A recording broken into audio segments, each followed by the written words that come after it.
Okay, so let's start somewhere around the beginning. When did you decide that documentary filmmaking was a way you wanted to make a living?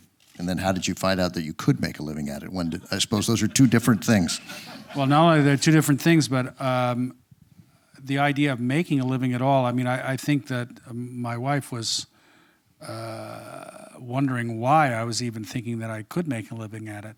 I started out actually as a film editor for the Samuel Goldwyn Company, first cutting exploitation trailers for movies like Shockwaves about mutant Nazis coming up from the water, and Invasion of the Bee Girls. That's B-E-E girls. Women who would sting men to death in the act of sex.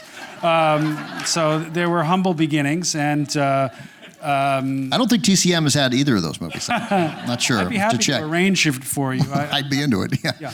And then I was doing recuts of movies and so forth and so on. And at some point, when I became an editor, film editor, I realized I was at a kind of a crossroads, which was the hard part about being a film editor in the fiction realm is that you're only as good as the script and the director, and it's very hard to make a picture in the cutting room. That's exactly the opposite of the documentary, where most movies are made in the cutting room. And so I was, I had a couple of movies that weren't very good as an editor, and I decided to hang out a shingle as a documentarian. And that was a bleak and rather brutal 10 years as I tried to persuade people to give me money to make documentaries. But along the way, luckily, while I was at a company in New York, I lived out here for many years. I went back to New York.